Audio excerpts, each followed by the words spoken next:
Hello and welcome. Happy Tuesday. Hope that you had a beautiful weekend. It's so great to be back here with you. If you're joining me live today, hello and welcome. And if you're tuning me on the replay, it's great to have you watch us as well. Happy Tuesday. Let's dive right in today's live level up discussion. Welcome to Level Up with Winnie Sun.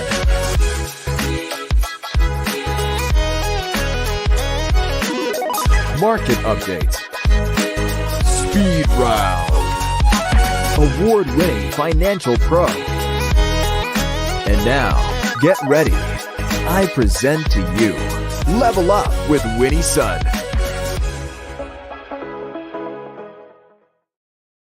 Hello, friends. Welcome to the show. I'm Winnie Sun, your host, an award-winning financial pro, a Forbes contributor, and a CNBC council member. We're streaming here live on half a dozen different social media platforms, so definitely don't be shy. Jump in, introduce yourself. I would love to see who is joining us and where you're joining us from. I do see very, very large audience today, so it's great. Thank you so much for taking the time and being here.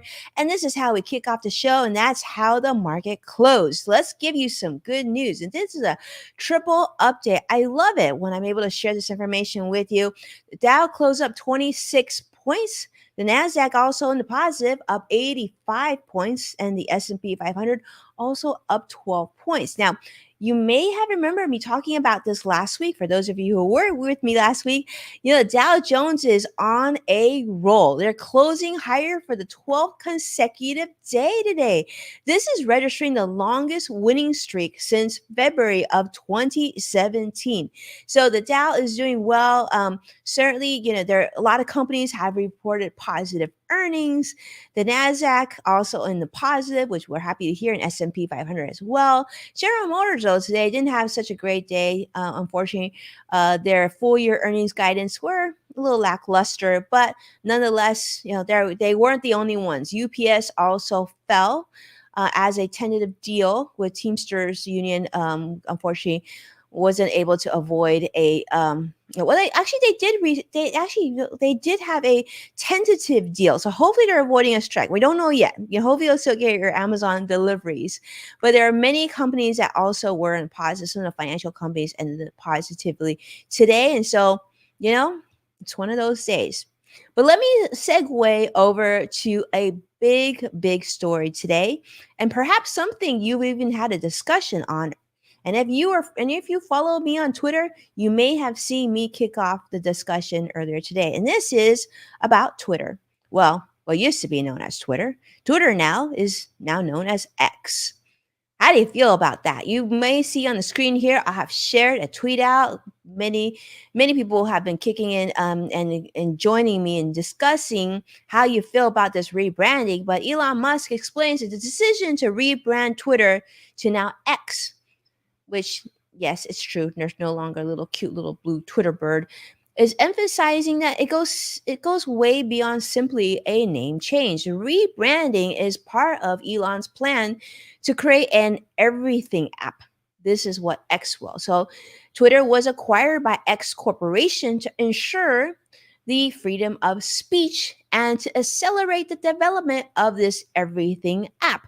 Now, if you've traveled to Asia, may know that in many parts of Asia, they do have an app that can do everything. You can talk on the phone, you can text, you can send money, you can use it to pay for like your parking spot. There's a lot of things that can be done, and this is Elon's sort of by design or thinking towards renaming this to X. So if you've jumped on Twitter today, like I have, you may have noticed that things look a little different. There's no longer a Twitter on there. It's no longer so blue. There's now an X where it used to say Twitter. So Elon Musk definitely believes that the Twitter name, which was originally associated with short messages like birds tweeting, no longer aligns with the platform's expanded capabilities, including now long-form content like videos, like what we're doing right this minute. So this move is considered by many analysts, business analysts, and I'm seeing a lot of brand and marketing experts on social debating whether or not this is a good move. Overall, I see a lot of sort of mixed reviews. Some people love the idea that X is now more fluid and can be pretty much anything. And then other people who are brand experts, I've even been getting emails saying that this is such a bad idea. This is like brand suicide. And what is he thinking? And this is something of a sad day, some people are even saying. So, yeah. So Twitter's iconic bluebird looks like that will be leaving us, which is kind of sad because it wasn't that long ago when I made a trip to San Francisco to actually visit one of my friends who is an executive at Twitter. I remember it was just such a beautiful location, the beautiful building, and there was like the Twitter bird everywhere, even rooftop Twitter. I mean, it's pretty cool. I'm gonna miss the bluebird, but that's probably not surprising to you, but because I believe just like a few months ago, in fact, they did an auction, and I remember the iconic bluebird was being sold. So yeah. So Elon plans to changes to the site have raised obviously concerns among advertisers, leading to advertiser retention. But now with the new CEO, Linda Yaccarino, hopefully things will get better as she continues to plan for enhancing the user experience for you and I with new features, including video, audio, messaging, payments, banking, with the goal of creating this global marketplace for not only just ideas and it used to be tweets. What are they going to be? Like X's? I don't know. Messages, goods, services, and opportunities. And so my question to you is this. So many of you know I run one of the biggest business tweet chats on social media. In fact, it's going to be tomorrow at 11 a.m. Pacific or 2 p.m. Eastern. We call them tweet chats. What should I start calling them now? If it's not Twitter and it's not tweeting, what do I call tweet chats? Do I call them X chats? And in fact, I see the one and only Robin Stevens joining us on LinkedIn. It is wonderful to see you join. And I know actually, Robin, you are one of the first that helped me establish that tweet chat. And you were the one who gave me that inspiration to actually create one. What do you think we should call it? Do we call it an X chat? He had the most renowned verbs called tweet, something that's priceless. Brands would love that. Yeah, I love that. That is the cutest thing. But I don't know what we're going to call it. I don't know. I think for now, we're just going to call it tweet chat and hope for the best. Hopefully, hopefully everybody's okay with that. I think I'll be with it. Okay. Speaking of social media, let's move over to another company, and this is TikTok. Texting is coming to TikTok. That's right. It seems like everybody's jumping on this bandwagon because they know that many people haven't been completely happy with the changes at Twitter. Well, TikTok is now also introducing a text-only post. This is going to come upon also to challenge Elon Musk's X, I should say, formerly known as Twitter. In a direct competition, as you know, Meta also introduced Threads just recently as well. So this new TikTok new post format is going to allow you to share stories and poems and recipes, other written content, and other customization options like sound and stickers and background colors and more.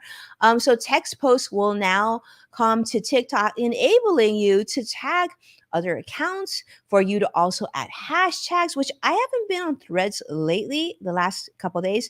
I don't know if they added hashtags, but that was one of my recommendations. I think if they added hashtags, that would be obviously a natural transition over, right? Instagram has hashtags, Twitter has hashtags, LinkedIn has hashtags. Threads should also have hashtags, but hashtags related to trending topics, which would then directly challenge X's functionalities. The question is, will that be enough? Because from what I read recently, Meta on Threads lost like half of its like audience or active user base in a matter of days. People just went back to Twitter or wherever, or maybe just not at all.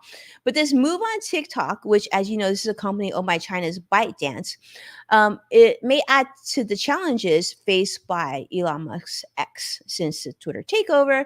But we'll see. We'll see, because Facebook's Meta launched its rival social media site called Threads just earlier this month, with over 100 million user signups in 1 week alone. And that isn't completely surprising, given that if you've signed up for Threads, you know this because I did this. It was like super easy to sign up.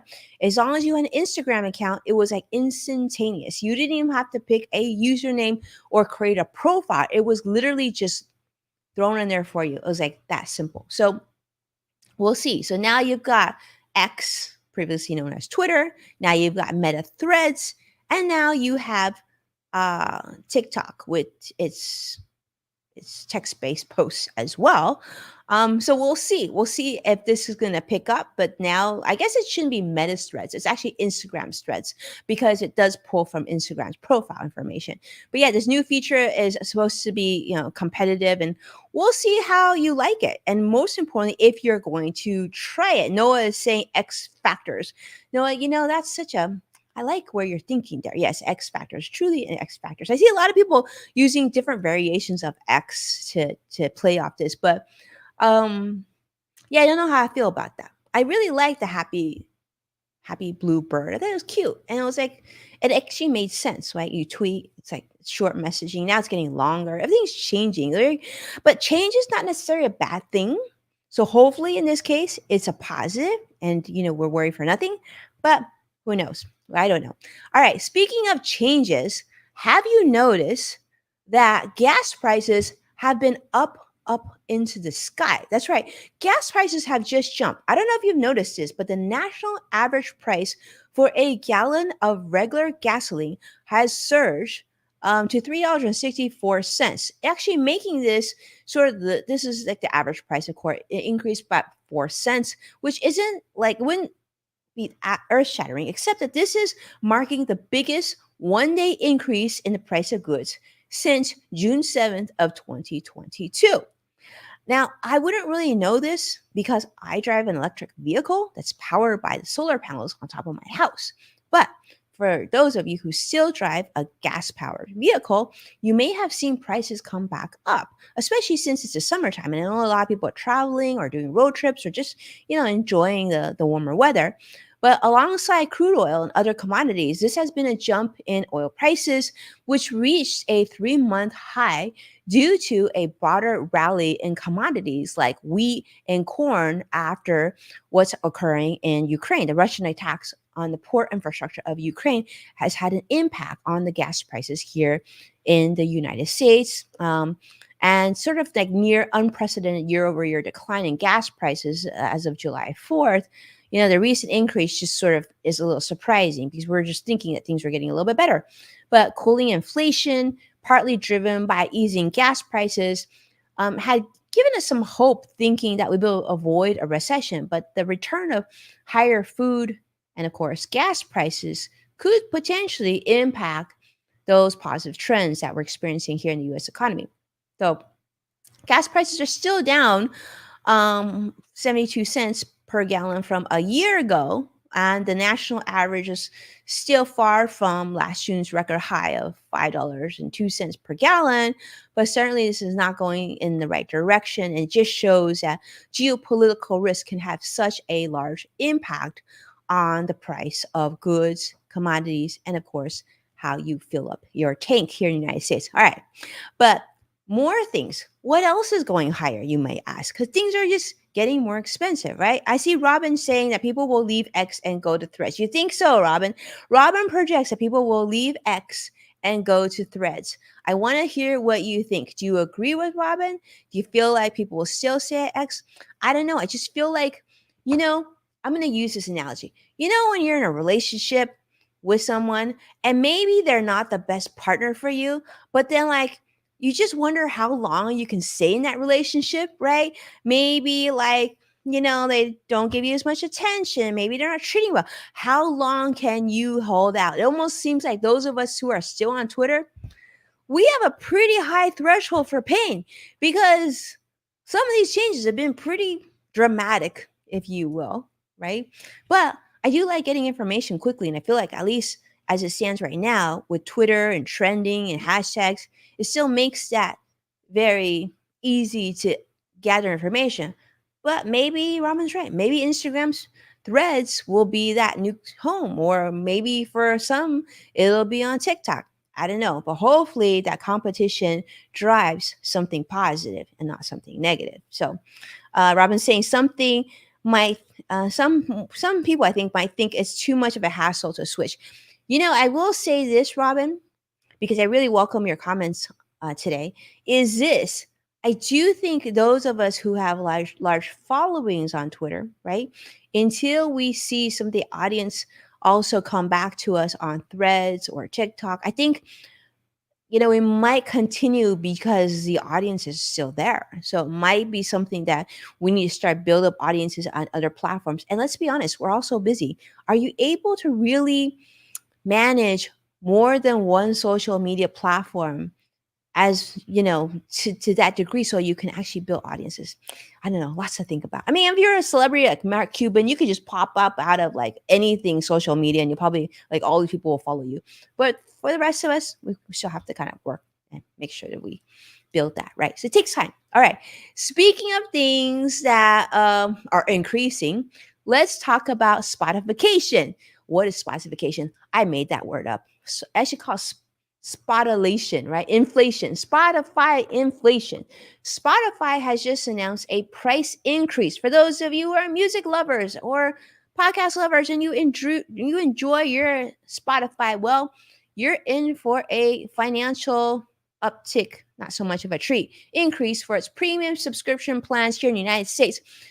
Some plans are going to be seeing a jump as high as 20%, which, is an equivalent of $2 more, which sometimes you might think, oh, it's just an extra $2. 20% is pretty dramatic. If you think about that, completely eclipses the level of inflation that we're currently experiencing here in the United States. So Spotify has stated that the market landscape has evolved since when they launched, and that the price changes will enable them to continue delivering value to fans and artists. That's not a unique proposition, right? We've heard that from many, many companies. So they're justifying increasing costs so that you can continue to have a great experience. I imagine what they pay for some of their key artists is factored in that as well. Now, here in the United States, a premium individual plan will now cost almost $11, which is $10.99 penny from $11, up from $9.99. The premium dual plan, which is priced at $14.99, now used to be $12.99. The premium family plan jumped up $1 as well, and it's now going to be $16.99. The student plan, for those of you who are fortunate to qualify for that, well, that's also going up. It's going up from $4.99 to $5.99. So across the board, things are getting more expensive. Now, Spotify isn't just raising prices for Americans. They're also increasing prices in many other countries, including France and Canada, the UK, Australia, Mexico, and probably other places as well. But existing subscribers, if you subscribe to Spotify, you're going to receive an email notification about the price changes, and you're going to have a 1-month grace period before the new prices take effect. But if you love your playlist, you love your music, and you're used to the app, and you're not going to go anywhere, well, looks like your monthly budget just went up a smidge. So be prepared for that. Those things do definitely make a difference in your financial life. So do pay attention to those monthly subscriptions. Really, really easy way to lose some pennies. So pay attention to that. And yeah, we'll see. So Robin is saying people might stay with X. So question, are you going to stay with Spotify and Netflix and everybody else that are increasing subscriptions? I mean, remember the days when TV used to be free? No longer the case. Even radio used to be free. Now things are just, I guess that's just the way it is. We're just going to have to be used to paying a lot of subscriptions for just the things that we used to enjoy on a daily basis. All right. With that, thank you so much, my friends, for tuning in. Our amazing audience today. So much fun. I'm joining you today and spending some quality time with you. Thanks so much for tuning in to Level Up Live. If you enjoyed this video, do me a favor and give me a like and subscribe. And of course, if you share this video on your social media platforms, make sure to tag at Winnie Sun so I can properly thank you, because I really want to say a huge thank you to Joshua, CrossX Fighter on YouTube Live. I know Vicky, Sadiq, many people have gone above and beyond and been so grateful at you sharing our show and getting the message out. And don't forget, you can find full episodes of Level Up with Winnie Sun on NASDAQ, Amazon Fire, Samsung, LG, Roku, and many other streaming platforms. Additionally, check out Yes Factor with me as well on Apple Podcasts and the LinkedIn Podcast Network. With that, be well, stay well. If you're around on Twitter or now X, join me tomorrow at Winnie Sun at 11 a.m. or 2 p.m. And we're going to do our tweet chat or X chat or whatever it's called. I guess you have to turn in and you'll see. With that, I'll see you very soon. Have a beautiful week. Take care now.